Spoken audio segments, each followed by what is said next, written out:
Welcome everybody to a review of the Tales of Adventure Collection number 7 box set from Imprint.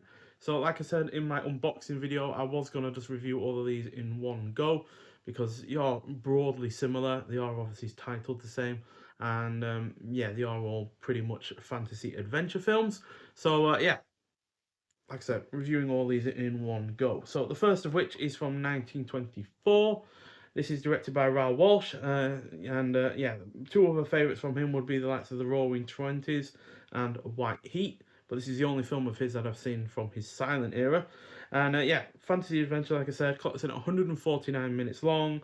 The only person in this that I've seen anything from before is Anna May Wong. Yes, I haven't seen anything else from Douglas Fairbanks, but I hopefully will change that at some point. But yeah, as far as films from Anna May Wong go, I've seen Shanghai Express and Dangerous to Know, and she was great in both, and those two films are pretty good as well. So,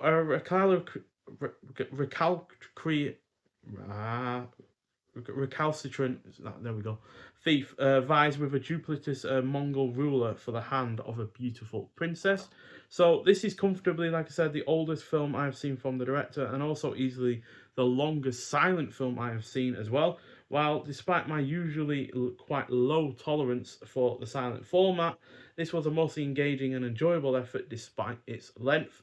Douglas Fairbanks has so much energy, charisma, and presence that he easily pushes past the silent format to make for one of the most well executed performances I've seen from this era in film. The supporting cast is also good. The production is excellent with the sets, costumes, effects, and number of extras all being impressively done, especially when you consider the age of the film. It is also well shot, and the pacing is decent as well. Yeah, just wish it was a bit shorter. I can imagine it's because of the English intertitles that are the reason why it's longer than it perhaps needs to be. Silent film for me does seem to have pacing issues for a lot of the time. It seems like talking would get across a scene or a certain part of dialogue a lot quicker and a lot more effectively. So yeah, that might be why it's as long as it is, because it, in the whole, in the main, doesn't feel like it needs to have that extra length as far as the plot goes, because it is, like I said, broadly similar to the next film. But yeah, this still gets 3.5 out of 5. Far better than I was expecting it to be. I was expecting that length to be extremely daunting because, like I said, I haven't been a massive fan of silent films that are even 90, 100 minutes before. So, yeah, pretty damn good in that regard. And in terms of extras, we've got a 1080p high definition presentation, audio commentary by Douglas Fairbanks biographer Jeffrey Vance, To Hell with Art, Raoul Walsh on the creation of a silent classic, video essay by author Martin Conterio, that's from 2025. Then we've got Fairbanks and Fantasy, The Thief of Baghdad featurette, and then a restoration trailer from 2012. So yeah, it's not had any new restorations done to it, but it actually looks fairly good considering not only the age of the film, but also the fact that it hasn't had a restoration for 13 years. So, yeah, overall, a fairly solid film and nicely done. And then from 1940, we have a film directed by Michael Powell, as well as Ludwig Berger and Tim Whelan. Unfortunately, only I've seen films from Michael Powell, the likes of Peeping Tom, as well as The Small Back Room and The Battle of the River Plate. That's two of those with his longtime co-director Emmerich Pressburger. So yeah, hopefully I will get around to seeing films from the other two directors. But yeah, Michael Powell is definitely the one that I've seen the most from. Has a more historical angle to its fantasy adventure effort itself, but it still clocks in at 106 minutes long, so more than 40 minutes shorter than the previous film. And it stars the likes of Conrad Veidt, who was also in The Cabinet of Dr. Caligari and The Hands of Orlok. They're probably two silent films that I enjoy a bit more, maybe, than the first film we talked about, but that's purely because of horror. And horror is always going to be able to be conveyed a lot more effectively, as far as I'm concerned, in terms of the silent format than something that's fantasy adventure kind of effort. And yeah, the Cabinet of Dr. Caligari is definitely probably my favourite of the silent horror films that I've seen so far. But it helps that that's less than 80 minutes. Definitely helps that it's as short as that. But it was also in the likes of Casablanca and Rome Express, so he did effectively moved from the silent era to the sound era, which unfortunately was not the case with Douglas Fairbanks. Also stars Sabu, who's in Arabian Nights, which is in the same kind of wheelhouse as this. June Dupree, who was in On and There Were None, and Then There Were None, and Calcutta, as well as John Justin, who was in The Tetman Mystery and Safari, and finally Rex Ingram, who was in Sahara and 1001 Nights, which again is also in the same kind of wheelhouse as this. So when Prince Ahmed is blinded and cast out of Baghdad by the nefarious Jafar, he joins forces with the scrappy thief Abu to win back his royal place as well as the heart of a beautiful princess. So yeah, this makes for a great and wondrous viewing that looks impeccable in its Technicolor format. Plus, despite the production having its rough edges, it is mostly extremely well done, especially for a film of its time using new techniques that had never been done before. The cast is also really good. It is predominantly well paced, has a superb score, the plot is engrossing. I love how the film looks, be it from the sets to the costumes, as it all looks really rather lavish, which is obviously helped by the Technicolor format. And the finale, like a lot of the film, is really rather entertaining. However, the most significant difference between this and the prior version is that the thief and the prince are separate characters. So, yeah, not one and the same in this one. I think that kind of works though in a lot of ways, especially since we get, you get two more well-rounded characters rather than one that is kind of half and half between prince and thief. Um, Interesting film fact though with this one, if for those that are into film trivia, this is the first film that Peter R. Hunt worked on, serving as an associate editor at 15 years old. He'd later work on 6 of the James Bond films, including directing 1969's On Her Majesty's Secret Service. So yeah, he definitely got some obviously handy editing experience with this because he would edit the first 6 films.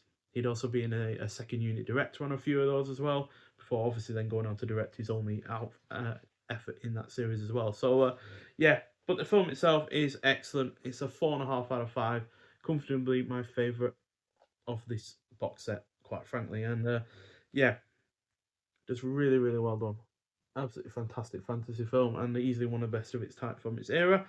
And this has had a 1080p high definition presentation as well on this disc. Audio commentary by film scholar Josh Nelson, sorry, from 2025. And then we've got the double life of a composer video essay by film writer Philip Jeffries, also from 2025.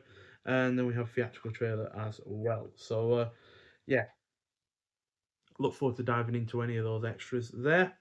And yeah, well worth seeing if you haven't already. And then finally, from 1961, we have the title actually with the correct spelling, I believe. Yeah, so this is directed by Arthur Lubin, who was who also did Black Friday, Phantom of the Opera, the 1943 version, and Footsteps in the Fog. So this is a more family-sided kind of fantasy adventure. Clocks in at 94 minutes long, and stars the likes of Steve Reeves, who I've not seen in any of his Hercules films, although I do know he was well regarded in those films. The only film I have seen from him, The Last Days of Pompeii, which is a historical disaster film.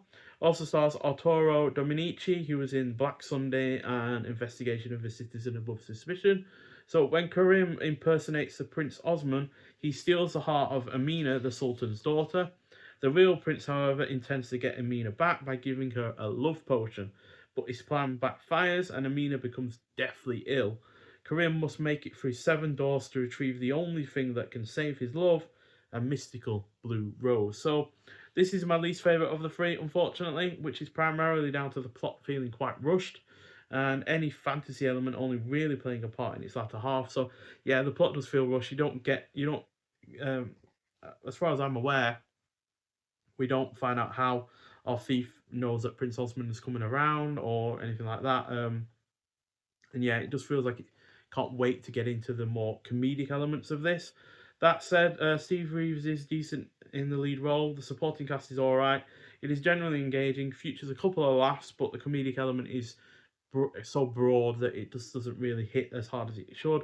The score is good, and I know the special effects are not quite as impressive as the prior iterations, especially the second one. They are still convincing enough to convey what it is trying to depict. So, yeah, unfortunately, this is only going to get a 3 out of 5. It just didn't hit as hard as the previous 2. And even though it is the shortest of the 2 as well, of the 3, it felt a little bit perhaps longer than the second one at the very least. So, Yeah, not as good as I was hoping it to be, unfortunately. Um, Especially since heard about Steve Reeves so much, and even though I did like him enough in Last Days of Pompeii, it didn't.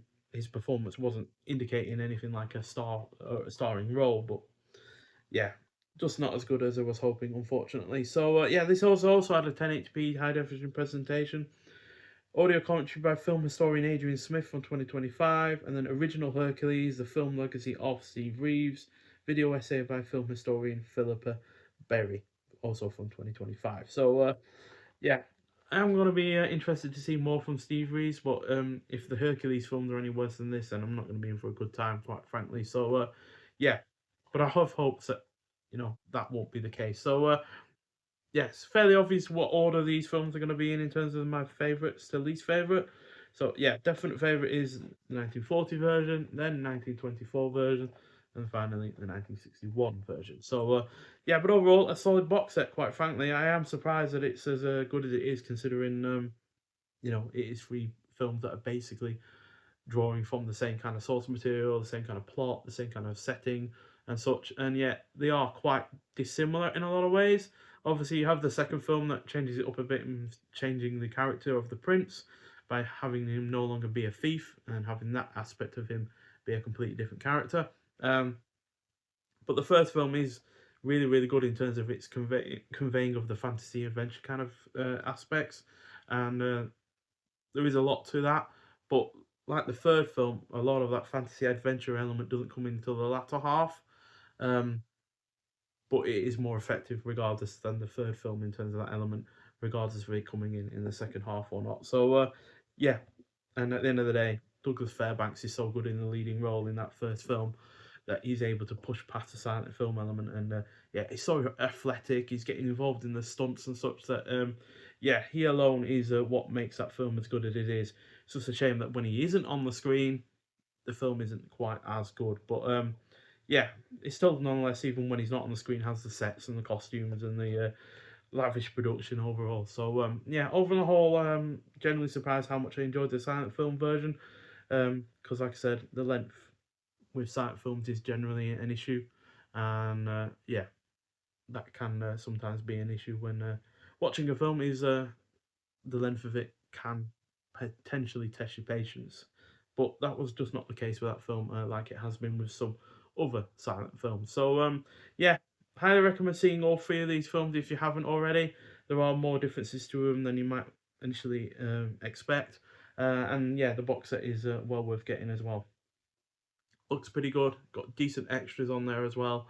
And yeah, overall well produced in terms of the physical aspects as well as the 1080p presentations as well. So yeah, but if you have seen any of these films before, that to hear your thoughts on them. But nonetheless, thank you for watching, and I'll see you in the next one. Bye.